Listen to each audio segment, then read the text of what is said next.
Hey guys, hope you guys are having a great Tuesday. Welcome back to my channel. My name is Radhika, I'm a property investor. However, today's video isn't necessarily to do with property. Hear me out. I saw this on LinkedIn and it was 21 things I wish I knew when I was 21. Now, I'm not going to do 21 things, I'm going to do 10 things.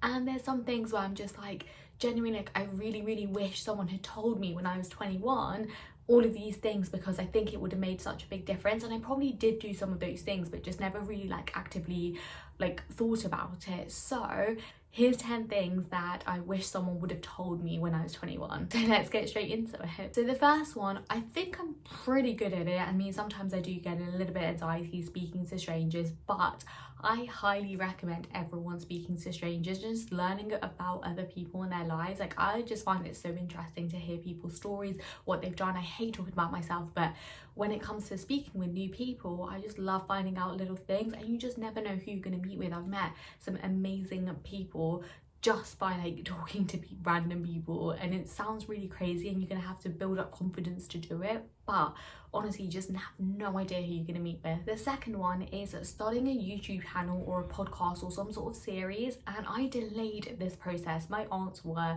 telling me you should start YouTube, but I had no idea what I was doing or how to even do it. Would anyone even watch my channel? Like, just little things like that. And it's the anxiety, like, why am I putting in this effort?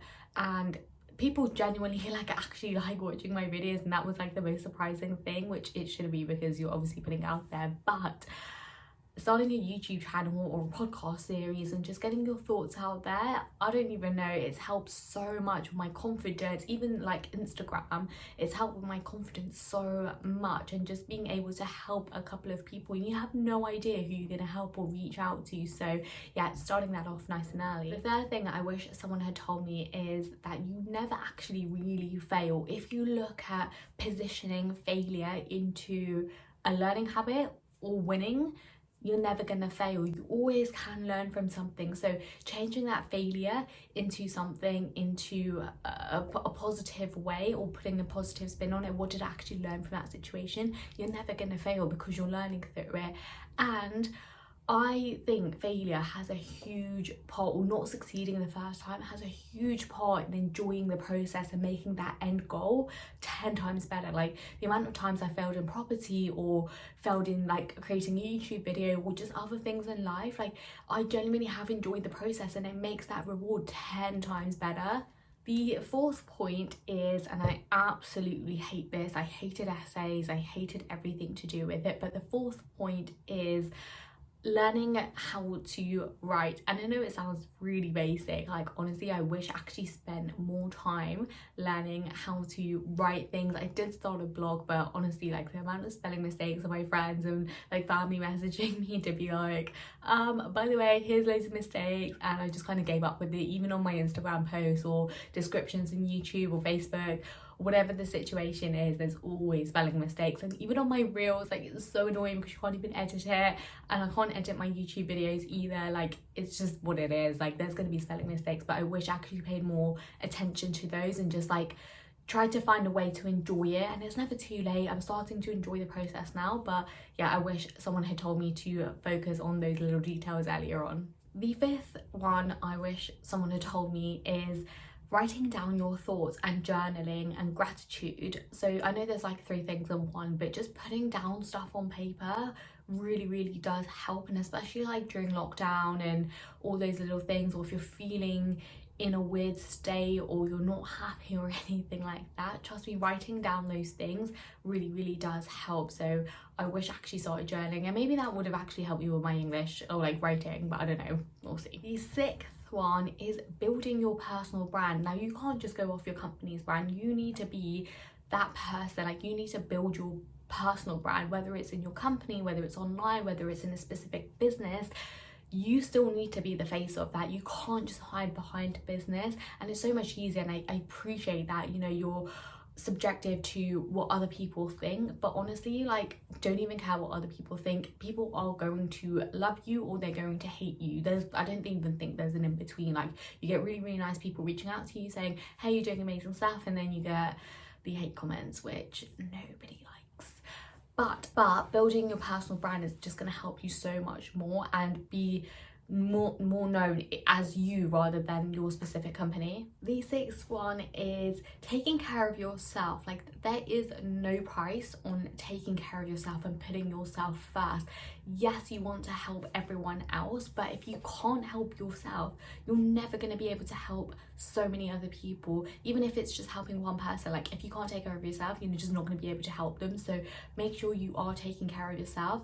The one best ever piece of advice that I got is scheduling in me time. So if I'm running through my day, I would always have half an hour where that is me time, nothing else is there. And I think I listened on a podcast, I can't remember who it is, but I think it was Jay Shetty and Stephen Bartlett, and Jay was like, he said something along the lines where like, you would never ever change a meeting with someone important, right? You would never ever cancel it. So why can't you schedule in a meeting with yourself? Like, you are the most important person to yourself. It's not another person. And yes, that meeting might be important, but the most important is yourself. So you would never ever cancel an important meeting. So make sure you are scheduling in your time. The seventh point is it's okay to take time off, and it's okay that you don't have a million things to do, like on weekends and, you know, after work. Sometimes it is nice just to chill and just take that time off. Like, it is okay. I'm not saying do it every single day or every single minute of your life, but it's okay to take time off. And yes, I work really, really hard and I work myself to complete burnout, which is not, I'm not recommending that, I'm not doing that. It's just kind of something that's just happened and I haven't really dealt with it.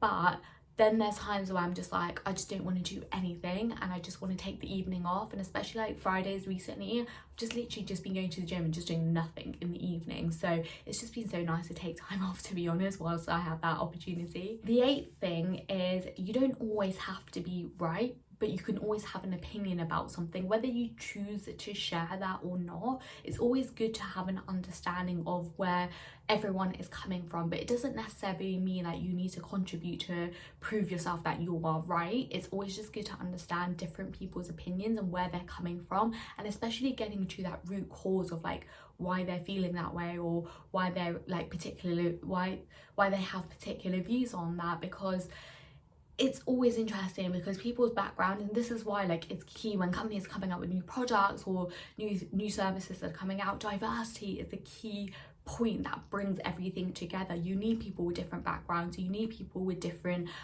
viewpoints, from their experiences to life, where they've been brought up. Like, you just need those differences, and it's always important to just kind of have that clear picture. So you don't always need to be right, but you can also have your opinion about it. The ninth point is you don't have to have everything figured out. When I first started property, I had no idea what I was doing. When I first went to university, I didn't even know if I wanted to go to university. I was just like, I just want a degree and I want to have that university experience. Came out, didn't do anything with it. I went into sales, like nothing corresponding to sports science. Yes, the competitive side and things like that, but they didn't relate. I went traveling, like, yeah, and then I started a property business. Like, nothing of my life like is figured out, and it will just continue changing. Yes, it's important to write down what you want and your goals and everything like that, but for me, and the one thing that I learned on this property group that I'm part of, is writing the experience rather than necessarily writing kind of where you want to be, like in 20 years time, this is XYZ that you want to definitely have. And yes, it's okay to write that, but it might not always go to plan. But if you talk about the experiences and how you're going to feel in that moment, then it's only going to make you want to get it more. And things change, like opportunities come about that you didn't think that you'd ever have, or things might not go the right way, or you don't actually want to do it. So it's important to kind of live life in the moment and figure things out as you are going. You don't have to have the full recipe down before you get started. And finally, the 10th thing, which I wish I knew, is you can help people and expect nothing in return. Like, I'm always a big believer in helping people, and I will do anything to help people that are genuinely nice to me, and I'll go out my way to help people like in as much as I can without it affecting my life. But I'm not expecting anything back in return. And I think people go out with the expectation where they're just like, I'm helping XYZ person, but I'm just getting nothing back in return. But that shouldn't be your motivation to help people, is that you're going to expect something back. So make sure you are helping people and not having that expectation, and your life is just going to be so much easier. So guys, I hope you enjoyed that video. I know it's a little bit different, but it was quite interesting when I first saw this particular thing on LinkedIn, and I was like, okay, maybe I should write my own list down. And there were certain things that obviously corresponded, which were similar to what this particular person done. I wish I could remember the person. I just really can't remember that person. I'm gonna have to scroll through LinkedIn to find it. But I encourage you guys to write down maybe 5 to 10 things that you wish you knew, and make a video about this and share that with people that you genuinely want to share that with as well. So with that being said, I'll leave you guys to your list and have a great rest of the Tuesday.